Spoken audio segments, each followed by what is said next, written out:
peut se nourrir de relations sociales. Ben, on peut avoir un tracteur pour 10 familles. Mon Dieu, que l'humain a de la difficulté à demander de l'aide. Bon matin la gang, j'espère que vous allez encore bien.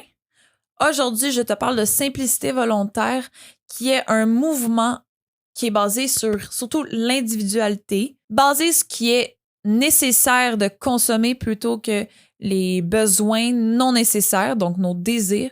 Dans d'autres mots, je suis heureuse avec un presque pas grand-chose. Il y a quand même plusieurs aspects à parler, mais juste vous dire que vous avez pas besoin de toutes les perfectionner. On prend ce qu'on aime, on prend ce qui est en harmonie avec nos besoins plutôt que de suivre les normes de la société qui nous est un peu imposée. Fait allons parler de travail, communauté, alimentation, consommation, minimalisme. Tonight we're running on the right track. I know we never gonna look back. Je me représente Amélie. Je suis présentement dans les studios de la radio, étudiante de l'Université de Sherbrooke. C'est fac. OK, commençons par parler d'alimentation. La première affaire, c'est cuisiner. C'est un gros must. Ça fait une activité de famille et moi, j'adore ça le dimanche. Je trouve que ça commence à pogner un beat dans la semaine qui s'en vient en même temps d'être encore en pause. Je trouve ça vraiment bien. Et ça t'évite de manger des produits transformés. Donc, moi, toutes mes collations, tous mes repas sont faits par moi-même. Donc, dans mon biscuit, je sais exactement ce qu'il y a et il n'y a pas de produits pour les faire durer 2 ans. Ensuite, dans la saison ouverte des fruits et légumes, tenir un jardin aussi, c'est tellement le fun. On a essayé avec ma voisine puis ses filles triplent là. Fait que moi, je me vois avec mes enfants dans un futur pas si lointain. De tenir un jardin, ça va être tellement une activité de famille agréable. Sinon, on fait de la cueillette, mon copain et moi, puis c'est une activité qu'on fait à deux, juste nous deux, ou des fois en famille. Je fais juste conserver des fruits dans des sacs Ziploc. C'est sûr que je réutilise toujours les mêmes sacs Ziploc, là, évidemment. Puis je les congèle, puis je les réutilise dans l'année qui suit. Je fais aussi beaucoup de desserts que je conserve dans le congélateur. Comme ça, les desserts, je n'ai pas à m'en acheter. Puis, ça a fait une grosse activité de famille. C'est tellement cool! Ensuite, là, je veux vraiment sans pression, là, parce que je sais que l'éco-anxiété, ça peut être quelque chose. Puis moi, je vais dans des épiceries non conventionnelles qui sont équitables, bio, zéro déchet en vrac. Donc, pour moi, il n'y a plus de stress. Mais mettons qu'il n'y a pas de ce genre d'épicerie proche de chez vous, là, mettez-vous pas de la pression. Mais il y a des possibilités de manger bio, de manger équitable, végétarien, végétalien. Ça diminue quand même l'impact environnemental que ça a, aussi sur l'impact social que ça peut avoir. Mettons le cacao, les graines de café, comment la production elle est faite ailleurs. Ben des fois, les travailleurs sont un peu... pas des esclaves, là, mais ils n'ont pas des bonnes conditions de travail. Fait que de pouvoir acheter équitable, je trouve ça bien parce qu'on a un impact positif sur plus que notre personne. Par contre, on n'est pas obligé nécessairement de diminuer notre consommation de viande, mais on peut prendre des décisions. Par exemple, on peut aller dans une ferme écologique, aller chercher de la viande qu'on sait comment les animaux ont été traités, comment ils ont été abattus. Comme ça, on est sûr de notre shot. Mettons, les œufs, on n'est pas obligé d'arrêter notre consommation d'œufs. Mettons, moi, si je prends des œufs, vraiment très rarement, ben j'ai choisi des œufs qui viennent de poules en liberté. Ensuite, pour le côté communautaire, j'aurais tellement de choses à parler. C'est un gros morceau. Déjà, au lieu de se nourrir de biens matériels, on peut se nourrir de relations sociales. C'est sûr que, mettons, le minimaliste va te dire de diminuer aussi tes relations sociales, donc aller chercher ce qui t'enrichit le plus. Mais moi, je fais du bénévolat parce que je trouve que ça m'enrichit beaucoup. Donc, le bénévolat est une activité qui est quand même bien prisée dans la simplicité volontaire. Sinon, il y a aussi beaucoup de groupes de partage. Par exemple, Mettons que vu qu'on fait pas de la raclette, c'est toujours mon exemple préféré. Mettons qu'on fait pas de raclette à tous les jours, on en fait 1 ou 2 fois par année, ben on n'est pas obligé d'avoir une raclette tout le temps dans notre maison. Donc, ce qu'on peut faire, c'est la partager avec 10 maisons. Ça, c'est vraiment cool. La même chose, le minimaliste parlait de la même chose, là. Tu sais, mettons les tracteurs, ben on peut avoir un tracteur pour 10 familles.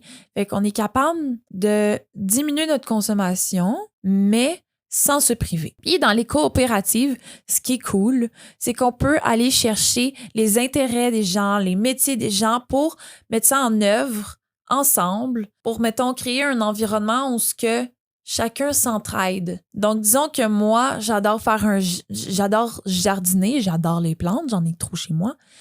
Eh bien, ben, je pourrais tenir un gros jardin énorme qui pourrait aider 10 autres familles que la mienne et un voisin qui aime bien être sur son tracteur puis écouter sa musique sur le tracteur, ben, il pourrait passer son tracteur sur mon terrain. Vous comprenez le principe? Je trouve que d'être capable de donner un petit peu de son temps, même si c'est quelques minutes par mois, c'est aussi se donner l'opportunité de pouvoir demander de l'aide quand on va en avoir besoin et sans culpabiliser parce que, mon Dieu, que l'humain a de la difficulté à demander de l'aide.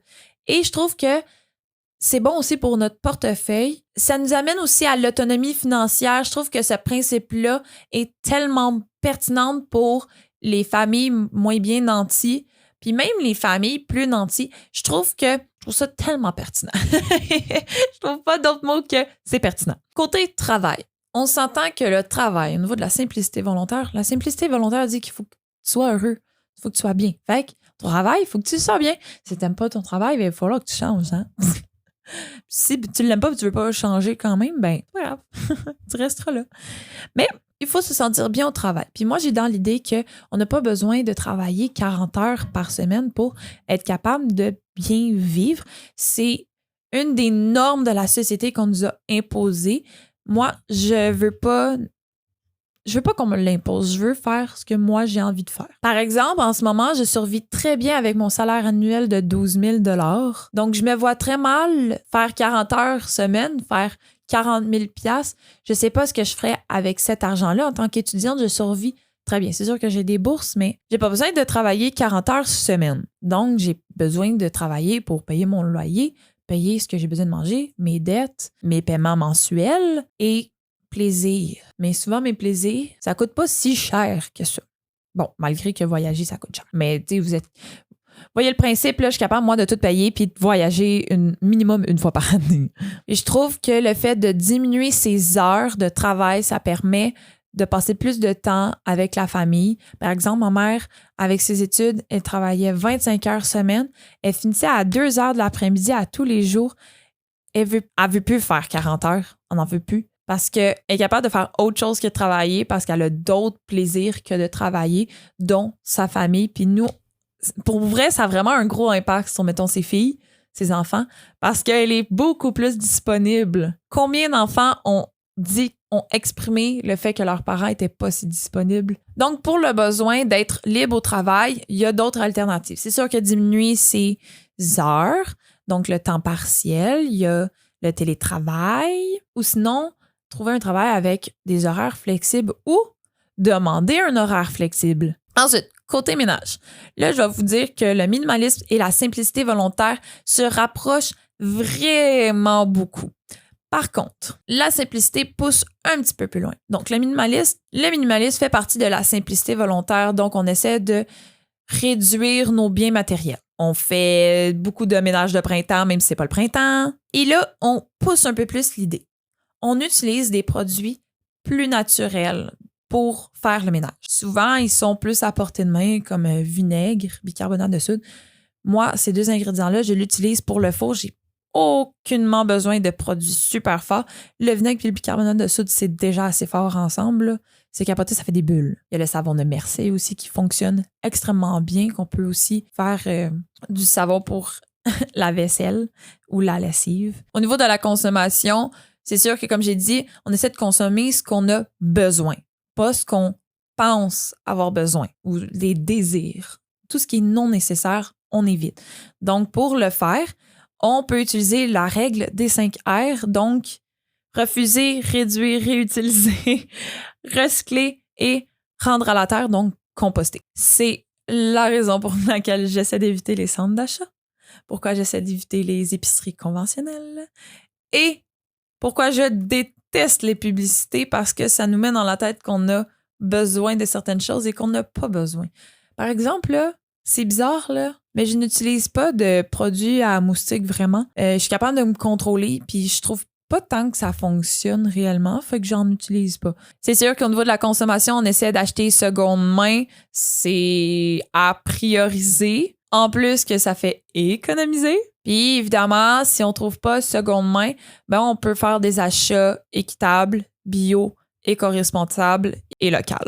Au final, là, c'est quand même une vie de liberté qui inclut aussi la liberté financière. En plus de faire des économies, je trouve qu'on passe un petit peu plus de temps à nous faire plaisir plutôt que ce que la société nous inculque, qui nous dit, tu sais, avec les publicités de genre « Ceci va vous faire plaisir ». Fait que avant là que genre je vous transforme en gang d'hippies là, ça serait pas mal le temps que je vous dise salut. Mais avant, vous pouvez aller vous abonner sur ma chaîne YouTube, puis sur mon Instagram sur Amélie Boho Dreamer. Tu remplaces tous les espaces par la petite barre de soulignement. Puis maintenant, c'est le temps de vous dire have fun.